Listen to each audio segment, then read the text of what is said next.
আজকের এই বিশাল শ্রমিক সমাবেশে সম্মানিত সভাপতি, গাজীপুর 2 আসনের বাংলাদেশ জামাত ইসলামী কর্তৃক মনোনীত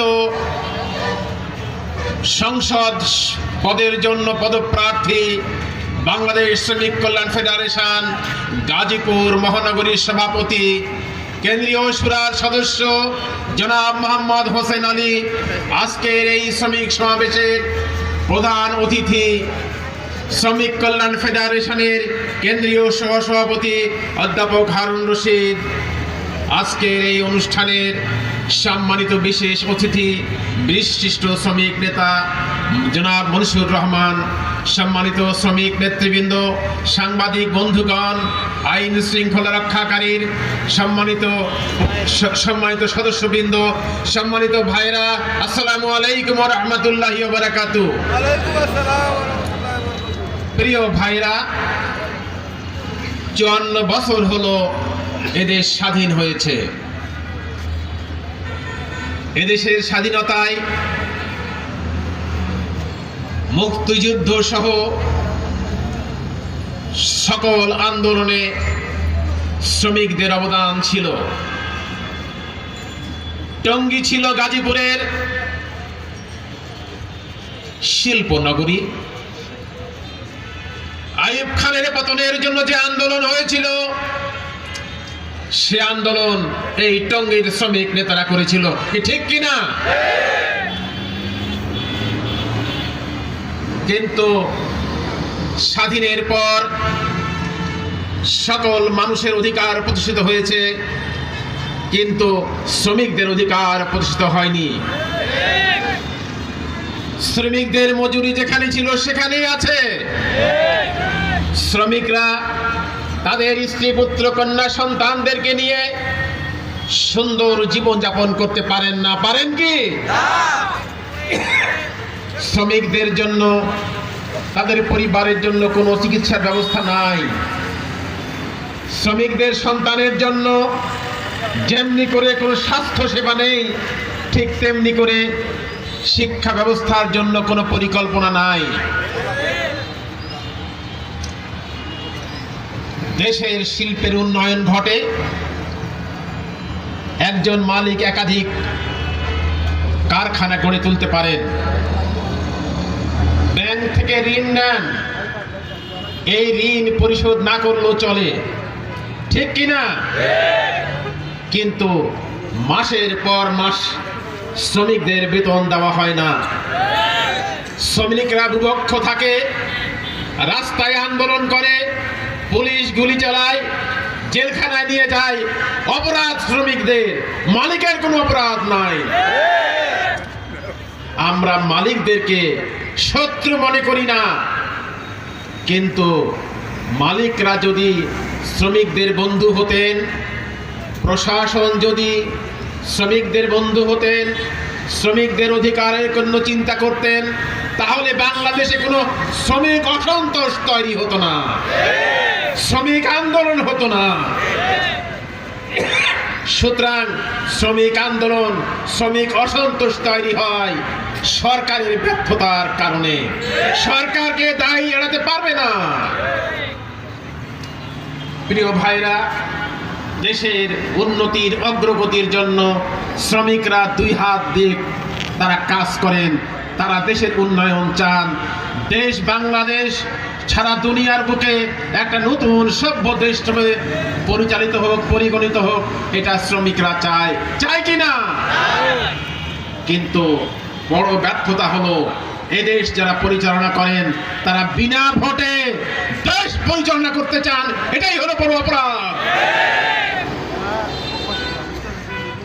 কেয়ারটেকার সরকারের মাধ্যমে জামাত ইসলামী যে ফর্মুলা দিয়েছিল, এই ফর্মুলা 91, 96 আর 2001 সালে নির্বাচন হয়েছিল। এই নির্বাচন সুষ্ঠু নির্বাচন হয়েছিল, দেশ এক গণতান্ত্রিক প্রক্রিয়ায় গিয়েছিল। কিন্তু 111-এর মাধ্যমে যে সরকার আসলো, সে সরকার নীল নকশার নির্বাচন করলো।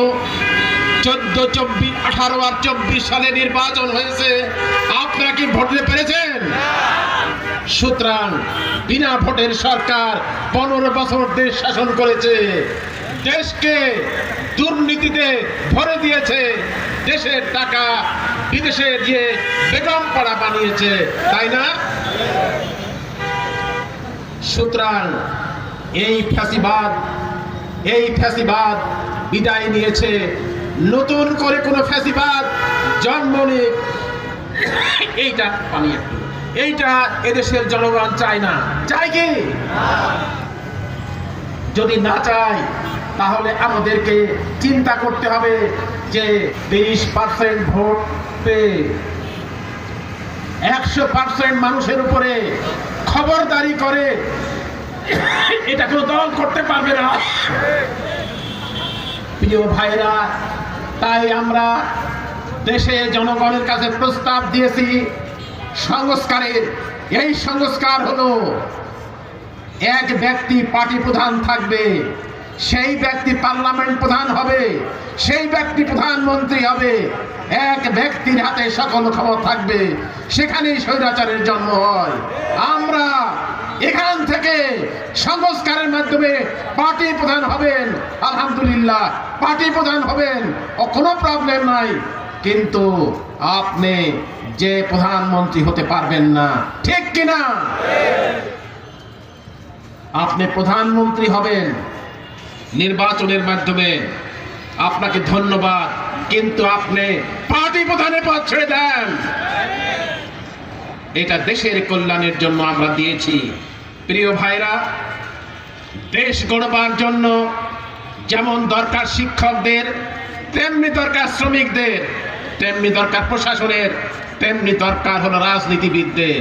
রাজনীতিবিদরা যদি গণতন্ত্রকে অনুসরণ করে, রাজনীতিবিদরা যদি দুর্নীতি পরায়ণ না হয়, রাজনীতি পরনা যদি সৎ হয়, এই দেশ 10 বছরেই সিঙ্গাপুর, আমেরিকা, ফ্রান্সের মতো অন্য দেশে পরিণত হবে ইনশাআল্লাহ। কোন বন্ধু রাজনৈতিক দল বলেন জামাত ইসলামী দেশ পরিচালনার অভিজ্ঞতা নাই। আমরাও স্বীকার করি আমাদের অভিজ্ঞতা নাই, চাঁদাবাজির অভিজ্ঞতা নাই, আমাদের দুর্নীতির অভিজ্ঞতা নাই, আমাদের চুরির অভিজ্ঞতা নাই, আমাদের আইনা ঘরের অভিজ্ঞতা নাই, আমরা পুলিশকে গোলাম বানিয়ে দেশ পরিচালনা করার অভিজ্ঞতা নাই। আমাদের অভিজ্ঞতা আছে 2001 সালে আমাদের 2 জন মন্ত্রী 3টা মন্ত্রণালয় চালিয়েছিল, সেখানে কোনো দুর্নীতি হয় নাই। যদি 10টা মন্ত্রণালয় আমরা চালাতে পারতাম তাহলে দেশ দুর্নীতি মুক্ত হতো। এই বাংলাদেশ যাতে বিদেশের গোলাম হয়ে থাকে, সেই কারণে নিজামী মুজাহিদ মন্ত্রী থাকার পরে তাদেরকে ফাঁসি দেওয়ার সিদ্ধান্ত হয়েছিল। নিজামী মুজাহিদ যদি দুর্নীতি করতেন তার ফাঁসি হতো না। তারা মনে করেছিল এই 2 জন মন্ত্রী যদি আবারও মন্ত্রী হয়, 10 জন মন্ত্রী নিয়ে দেশ চালায়, তাহলে আমরা এই দেশকে গোলাম বানাতে পারবো না। সুতরাং এদেশকে গোলাম বানাবার জন্য, এদেশকে বিদেশের অঙ্গরাজ্যে পরিণত করার জন্য যুদ্ধ অপরাধীকে সাজিয়ে ফাঁসি দেওয়া হয়েছে। তারা ভেবেছিল ফাঁসি দিলে জামাত ইসলামী নিঃশেষ হয়ে যাবে। আপনারা তাকিয়ে দেখুন, জামাত ইসলামী নিঃশেষ হয়ে যায় নাই। যা প্ল্যান করেছিল এদেশ নিঃশেষ হয়ে যাবে, তারা এই দেশ থেকে পালিয়ে তারা চলে গেছে, ঠিক কিনা? প্রিয় ভাইরা, আমরা বলতে চাই 26-এর নির্বাচন হবে। যারা আমাদেরকে ভয় দেখায়, আপনারা যে হাতে সিল মারবেন ওই হাত ঠিক থাকবে না। আমরা হুঁশিয়ার করতে চাই, আমাদেরও হাত আছে। প্রিয় ভাইরা, যারা বলেন আগামী দিনের নির্বাচনকে আমরা দেখতে পাচ্ছি গ্রামে গঞ্জে, মাঠে ঘাটে, নারী পুরুষ শ্রমিক ছাত্র জনতা দাঁড়িপাল্লার পক্ষে জোয়ার তুলেছে।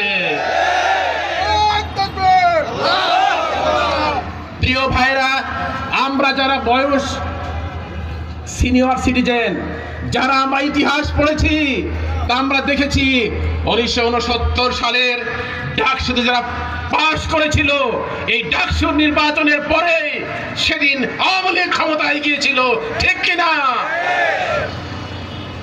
90 সালে ডাকসুতে ছাত্র দল পাশ করার পর 91 সালে আওয়ামী লীগ ক্ষমতায় গিয়েছিল। ইতিহাস প্রমাণ করে আজকের ডাকসুতে শিবিরের বিজয় হয়েছে। জনগণ তাকিয়ে আছে, আগামী দিনে জামাত ইসলামী ক্ষমতায় যাবে ইনশাআল্লাহ। প্রিয় ভাইরা, ছাত্র যুব সমাজ সিদ্ধান্ত গ্রহণ করেছে আগামী দিনের বাংলাদেশ হবে জামাত ইসলামীর বাংলাদেশ। আগামী দিনের বাংলাদেশ হবে নারায়ণ তাকবীর আগলাহর বাংলাদেশ। আগামী দিনের বাংলাদেশ হবে বৈষম্যের বাংলাদেশ। আগামী দিনের বাংলাদেশ হবে ন্যায় ইনসাফের বাংলাদেশ। আগামী দিনের বাংলাদেশ হবে শ্রমিক ছাত্র জনতা সবার অধিকার প্রতিষ্ঠা বাংলাদেশ। আসুন, আগামী দিনের এই বাংলাদেশে নির্বাচনের জন্য গাজীপুর 2 আসন থেকে জামাত ইসলামী মনোনয়ন দিয়েছে শ্রমিক কল্যাণ ফেডারেশনের সভাপতি, বিশিষ্ট শ্রমিক নেতা, আলেমে দ্বীন জনাব মোহাম্মদ হোসেন আলী ভাইকে আমরা দাঁড়িপাল্লা মার্কায় ভোট দিয়ে তাকে বিজয় করব ইনশাআল্লাহ।